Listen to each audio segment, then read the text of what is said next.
So far back. Okay. Where would you like me to sit, honey? I'll sit wherever you want me to sit. Next Is how about this? Is that good? Yeah. Right on top of you? And Hello, then you get everybody. claustrophobic and you Happy tell me you're too hot. Palooza Wednesday. Behave. Yes, dear. Arf. Oh my gosh.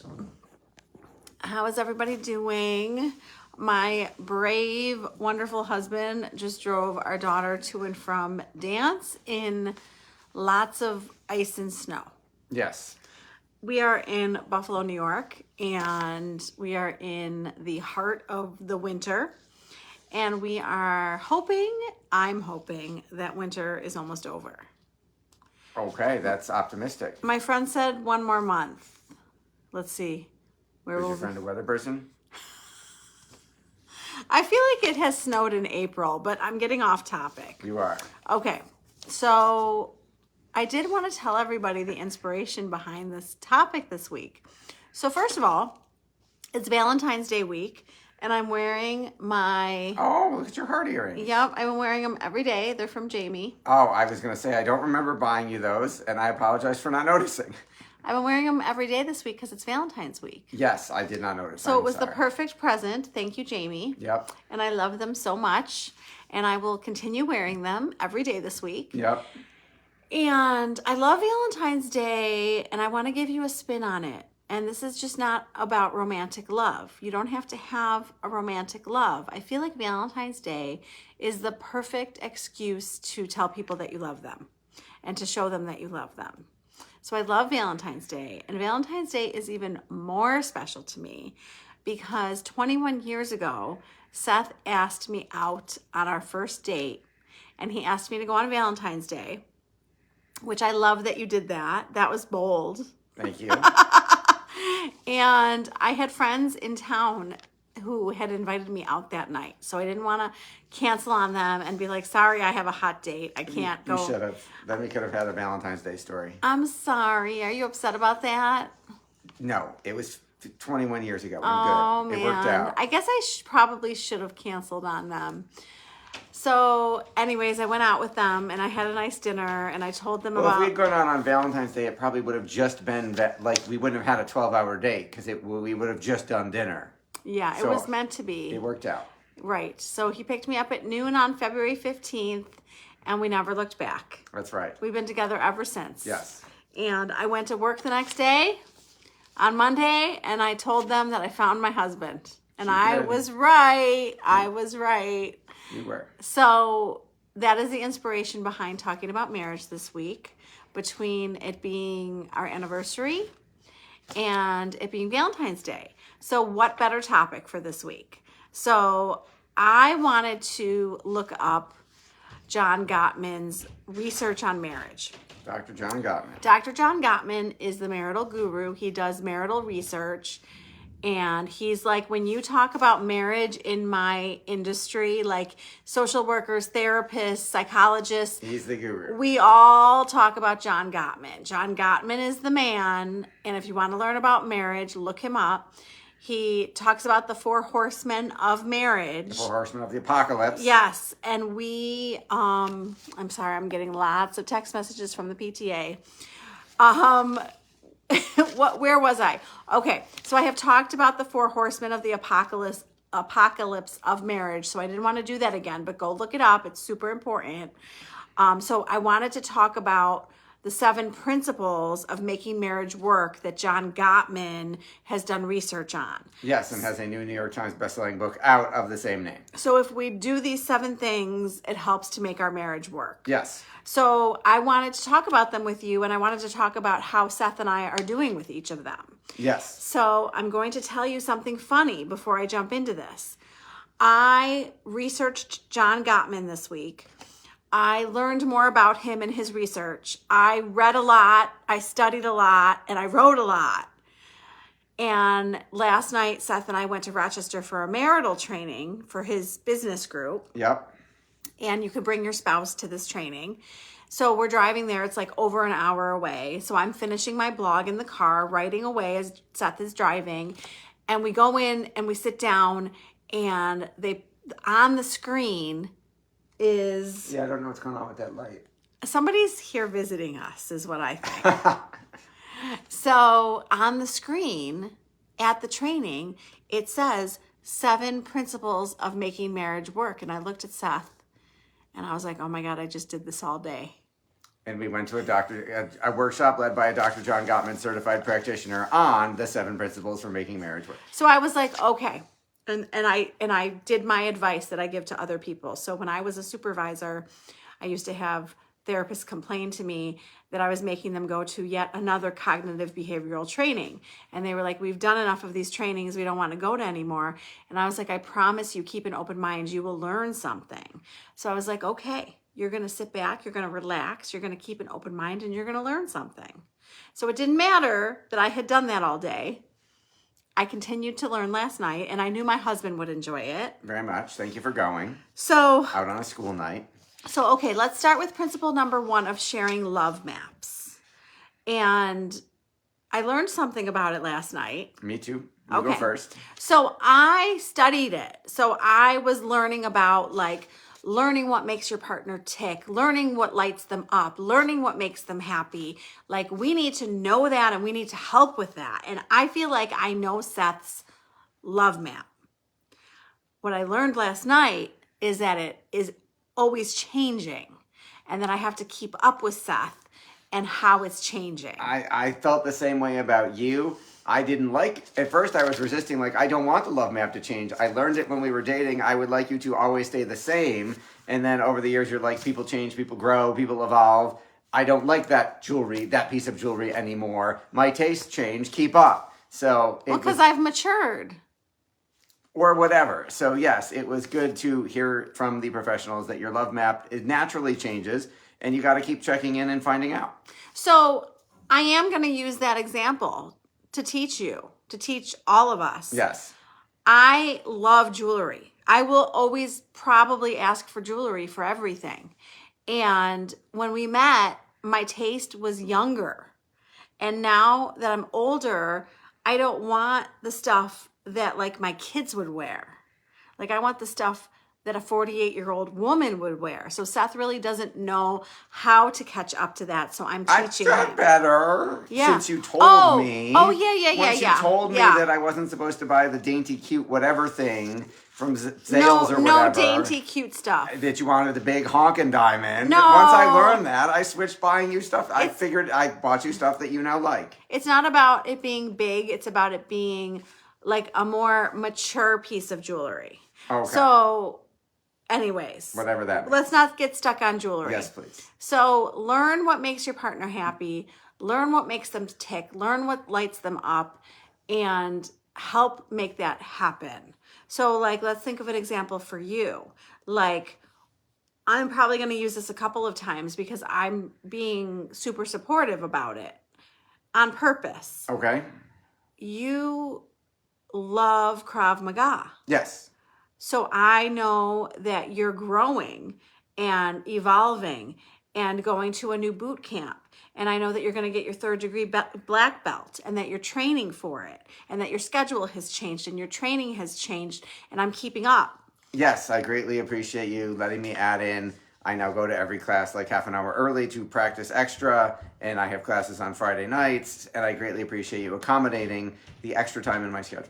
Well, so I think that's an excellent point because if there's something that you and I want or love, we support the time commitment. Yes, and mine is temporarily a larger commitment than it normally is. Well, and that's okay. I don't expect all of your time. I appreciate that. Okay, so number 2, nurturing fondness and admiration. So I think that I have a secret decoder ring for marriage. I think I have phenomenal. I think I have cracked the code. That'd be amazing. And I think that the code is to really like your partner. We love them. We fell in love with them. We need to stay in love with them. But I like who Seth is. I am impressed by him. I admire him. He doesn't stop impressing me. I was laughing with Seth last night that one of my favorite things about us is that Seth will say, I don't know how you do it. And I'll turn to him and I'll be like, I don't know how you do it. And we're like literally fighting with each other about, I don't know which one of us did more today. And it's not a competition. We're not trying to compete. We're just Right. appreciating Yes, each other. appreciating all of the effort. And we compliment each other because I'm doing a lot of the stuff that you don't want to do, and Right. you're doing a lot of the stuff that I don't want to do. Or that isn't in our zone of genius, area of expertise, etc. Yeah. So, so they said their advice for this was to rewrite the script, the scenario. So That's when something goes awry. So to stay fond of your Yes. partner. Yes, find an empowering way to look at it. So do you remember the examples that they used last night? Or The donuts. Well, the donuts, I don't think the donuts was this example. Okay. But that was good rewriting. The other one was him getting up early and having clothes in the bathroom so he could sneak out and take a shower and get downstairs without waking her up. Yeah, like her appreciating, like she went downstairs and she was annoyed that he left the coffee maker out. It was the Keurig cup. It was the Keurig cup was left out. Whatever. Yes. Instead of being annoyed that he left stuff out and made a mess in quotes. Small mess. She rewrote the script and was like, he put his clothes in this bathroom or whatever he did in the bathroom ahead so of that time he every night. could get dressed and be quiet and go downstairs before I got up. Yes. So she rewrote the script in an appreciative way. Yes. Yes. And changed her emotional state. Yes. Okay, so this is big, and I need to talk to my friends about this one. Turning towards each other versus away from each other. And I think this was my biggest lesson last night. Okay, I didn't know this. Because all we were talking about on the car ride home was all those times of us mentioning stuff during the day is us attempting to connect with each other. And if we respond, then we're putting deposits in To our emotional bank account. If we turn away, then we're not connected. Yes, I did not realize this. I thought up until yesterday, I would have thought, if you had asked me a lot of the time, oh, she's just talking out loud. She's processing out loud. She's thinking out loud. I don't need to respond. There was no question directly aimed at me. She's just talking, and I would not respond or not think I needed to do anything. Apparently that was not correct. So Did you see today when you were processing out? I thought you were processing out loud. I still commented anyway. What was I saying? I don't remember, but I know that I've responded to everything you've just stated randomly out loud. So like the example that she used that I loved, because my friends will do this to me about the weather, is she just says that, your husband says it's going to rain tomorrow. And you could say something snarky like, I do have a weather app. Or you could say, thanks, honey. That's good to know. Like you could say something nice. Positive, yes. So like when my friends tell me about the weather, I don't follow the weather. It's one of my downfalls. It's not a downfall. I don't follow the weather either. I need to be more aware. Like my friend or my mom will text me and be like, there's a snowstorm's coming, like go get gas, or like it's going to be really cold tomorrow. Like I like the heads up, and that's them connecting with me. So they're taking. So now you're going to respond. I always respond, but they're taking care of me and they're responding. And I'm just telling you that as your partner is talking to you through the day, like, hi, how are you? How is your day going? Tell me about your meeting that you just had. When your partner's trying to make conversation or touch you. I think those are more obvious because I heard questions in there like, how was your day? I wouldn't normally ignore that. But going, I have so much to do, or why won't this damn computer won't work, isn't normally Seth, I'm like, you say something in the other room 3 times, and then you're like, will you come help me? I'm like, oh, you're talking to me. Yes, I will come help you. Okay, but that is a guy move because if I say my computer won't work, that is speak for Seth, come fix my computer. Well, why don't you just tell me you need help Okay, then? so I'll be more direct. Right? But like, to me, that's obvious. It is not. It is my not computer obvious. won't work. Seth, get your buns Well, over sometimes here. you're just banging on the thing and you're just going, this stupid It computer. works. But there are times I come over and you're like, I wasn't talking to you. And I'm like, okay, how am I supposed to know when? Ask an actual question. Okay, so I will be more direct in my communication. That would help me. My secret decoder ring. You've been teaching me that since you met me. I've been trying. He does not want indirect. Men do not want us to be indirect or passive or in our subtle. communication. No subtlety. If only this computer would work. Well, yeah, no. that's a bummer. I wish it would work too. No, you were supposed to take that Oh my as God. come help me. Well, the couple that I just interviewed, who will be live on Friday, by the way, I will talk about them. They were like, don't be subtle about sex either. Like, all right. Right? Now we're talking. right? Like actually say something. Like, don't do something subtle. Like, women can be very subtle in general. So I think There have been times I Right? have missed your signals for sure. And I found out the next morning that you were like, I wanted you. And I'm like, oh, I had no freaking clue. well, so be direct, people. Yes, Be you were direct. like, I was looking at you. And I'm like, oh, that's what that look meant? I'm so sorry. Be direct. That Yes, is the that is a and good- turn towards, Yes. connect, respond, Respond. answer. Yes, I'm sorry the computer didn't work. I'm happy to help you. Oh my God. Letting your partner influence you. This is a good one. Yes, yield to win, right? Yes, yield to the middle. Yield to win together. So you're here, I'm here, come to the middle and come to a compromise and influence each other. I think we're really good at that. We're not like, screw you, I'm going to do what I want. Correct. We aren't. That would not go well. She said, say, tell me more so that you can understand where your partner is coming from. And I feel like I really care about what you think and ask you questions and take into account. I don't always agree with you. Right. I don't expect you to. I think that it's good to know, and we're going to get into this more with problems, but it's good to know who feels more Stronger, strongly yes. about what topic and how does each other feel and is there a compromise we can come to? Yep. But we definitely care what each other thinks. I think when you don't care about what each That's other the problem. thinks, that is a huge problem. Yes. Solving your solvable problems. I love that she said, come in soft. I will always remember that line. That would be very helpful. Hey now. So your arguments, she said last night, your arguments tend to end how they begin. So begin it softly. Yes. If you come in hot, it's going to end hot, If you come in soft, it's going to end soft, which sounds lovely. which we can hope for. Can you give me an example? Of what? Coming in softer. You're mad at me because I didn't come help you with the computer. This is a hypothetical. Honey, do you mind coming over here and helping me? I could really use your help. Okay, so that's just you being direct and asking the question. I'm looking for a come in soft. So how would you softly be like, I'm mad at you that you didn't come help me? I would love if when I'm having a problem that you would respond and come help me instead of not coming over to help me. Okay, so notice you used I statements. Well, I'm doing that on purpose. I know you're doing it That's- right. So I was pointing to out to I people. wanted to say something else. Right. But she used an I statement. She used language that it was about her feelings. So I didn't feel defensive or attacked. Yes. So I feel X about X and I need X. Yes. I feel X about Y and I need Z. yes. Yes.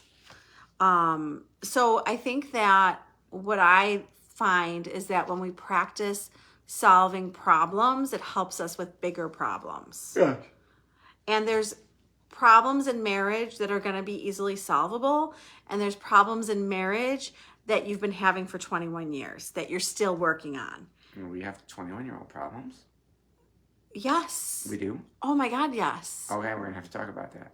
There's problems in our life that Seth and I have had. Oh, okay. Stuff that we Right? have not fixed yet. Got it. But not like problem in our marriage. That sounded very serious to me. There's not no. Okay, I said it wrong. You didn't say it wrong. Perhaps I interpreted it differently than you meant it. I think that people have problems, overcoming gridlock. I think people have problems that they have a lot of trouble solving.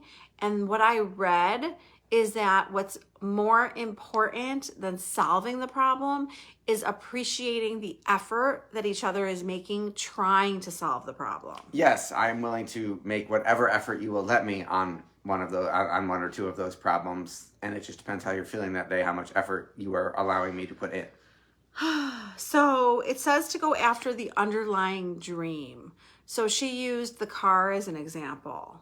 So like a woman was upset. No, a man was upset that a woman went out. It's not a good example. I feel like it tends to be the man who goes out and gets the sports car. Right. In her example, it was the man came home and the woman had bought herself this super duper fancy Porsche that she had wanted since she was a kid without talking to him. Yeah. So surprise, I got a Porsche. Right. So she had wanted the Porsche since she was little. And she went out and bought it because it was an underlying dream that she hadn't talked about that she really wanted. Right. So he didn't have an understanding of why she bought the Porsche. No, just all of a sudden say, hey, there's a very expensive car in my driveway. But I'm sorry, you shouldn't go buy a Porsche without talking to your husband first. I would agree. I don't think you should buy cars without talking to each other. Anything remotely expensive. So I was just telling someone that I feel like I don't know what our rule is, but I feel like something is more than $100. I want to talk to Seth about it. I don't know that Seth feels the same way, but like I wanted to spend $160 on something, and I felt like I should probably talk to him about it before I did it. I mean, I said yes. I didn't think I thought the rule. I know the rule that you gave me that we agreed on for me relating to work was I wasn't going to spend more than like $500 on something without talking to you. That was the last time we had that conversation a long, long time ago. So your rules may have changed since then. I mean, it's our rules and it's what works for the two of us. Yes, well, as I catch up and finish that money book, those rules might change. I just feel like if something is more than $100, we should probably talk about it. Okay. But maybe we came to $500 years ago. Probably. I don't know. I would think it'd go up with inflation, but now you're going backwards, but we'll work on that. I mean, I don't know that there's that much at work I only spend $100 on.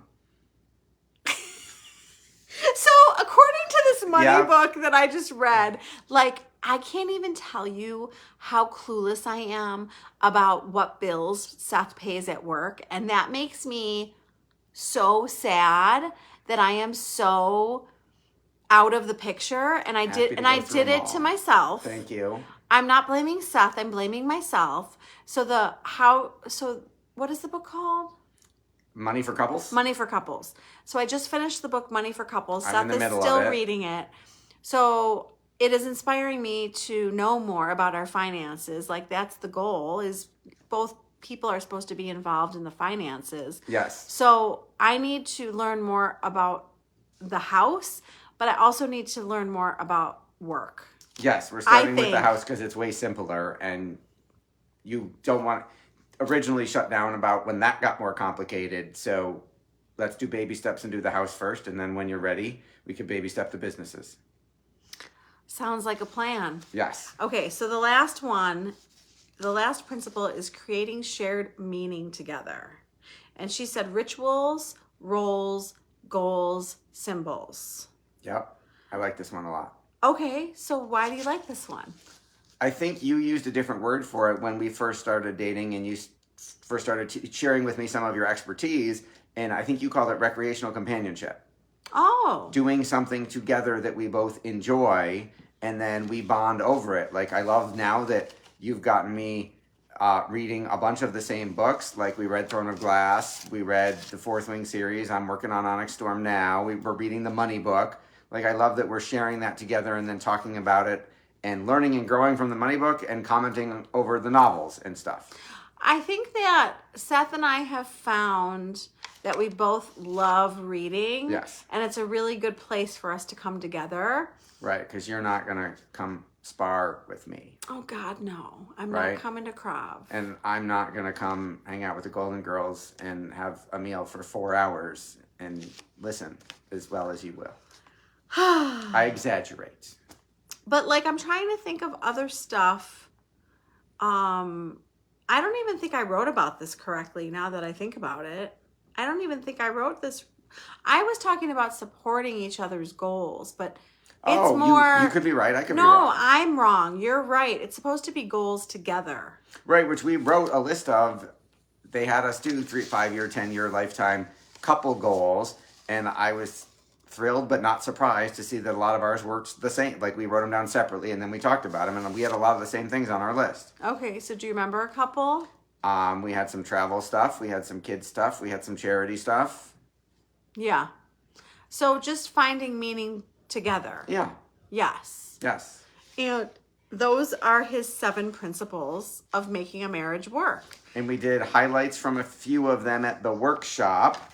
And I'm super excited to go through the rest of the workbook. We did like 4 exercises, and I'm super excited to do the rest of them with you and see what else we learned. So I just want to make sure there's a couple notes. I wrote some notes at the end of my blog. So I wrote the blog before the training. So then on the way home after the training, I was like, okay, I want to go back and see like what else do I need to add. So there is a PS at the end of my blog that you can read at wineypalooza.com. And it has things like the 5-to-1 ratio. Yep. So like you need to have 5 positives to 1 negative. In terms of your interactions. Yes. You like to say, you like to bring up sandwiching. You really like sandwiching. Praise, correct, praise. Yes. Start feeling good, leave them feeling good. I think that the best thing that we took away from last night that's going to help our relationship is she described it as emotionally flooded. Yes. Which I love when I get language for how I'm feeling, because sometimes I don't know how to communicate how I'm feeling. Yes. And I think sometimes I get so flooded with my emotions that I can't communicate.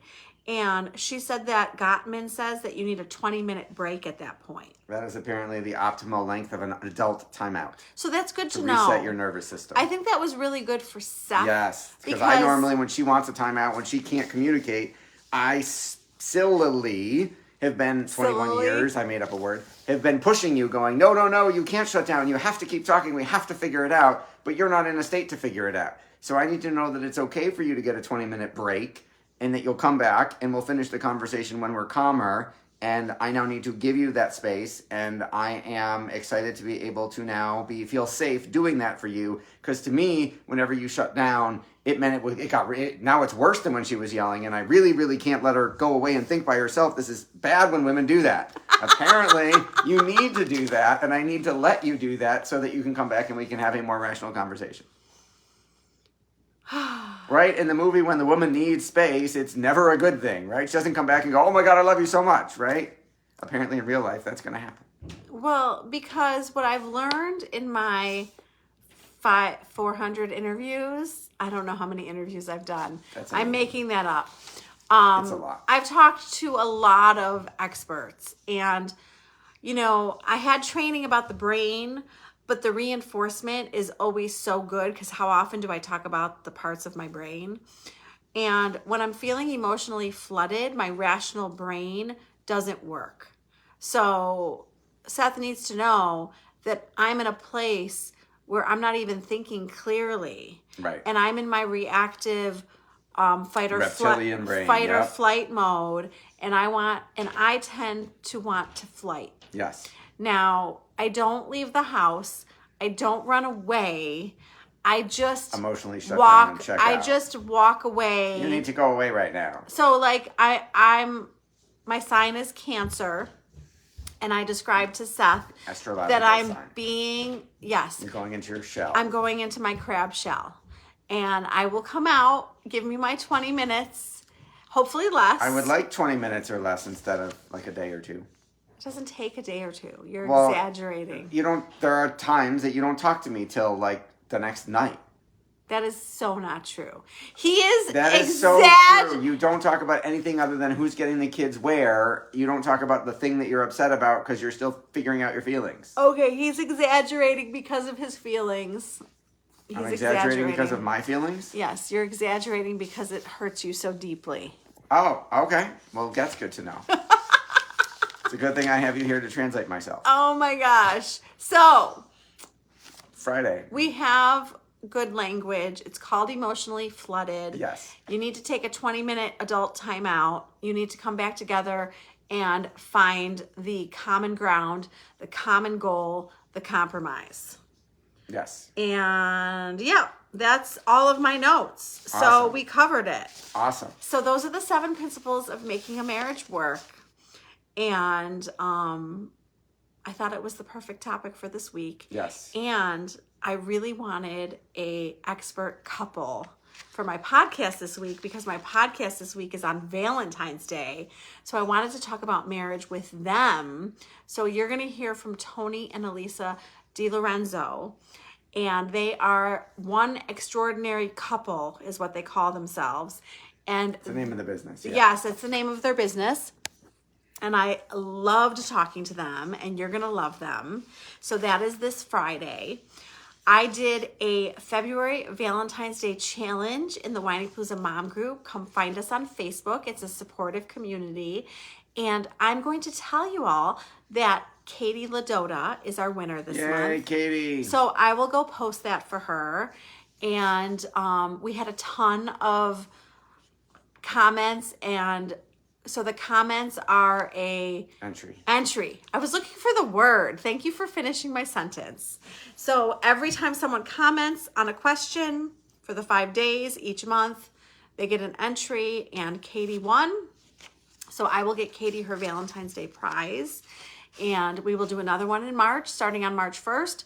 But there's lots of support and advice, and people talk about challenges and how they're feeling. And I feel like it's a wonderful, supportive community. So come find us. And go to whinypalooza.com, check out the blog, find Rebecca's link tree, which has all of her amazing resources, and make sure to sign up for the newsletter, which is 3 times a week to your email inbox, filled with awesome marriage and parenting tips. And with all of her content, please just remember to like, share, rate, review, and subscribe.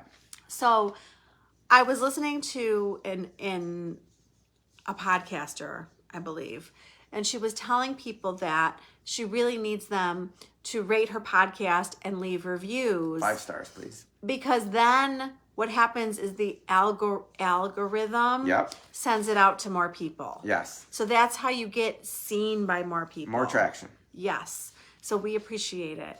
And we appreciate your comments and suggestions and ratings. And share this with a friend who you think would love to learn more about marriage, relationships, that kind of stuff. Amen. Anything else? Happy Whiny Palooza Wednesday. Have a wonderful Valentine's Day, everyone. Yes, I'm looking forward to it. And we will see you next week.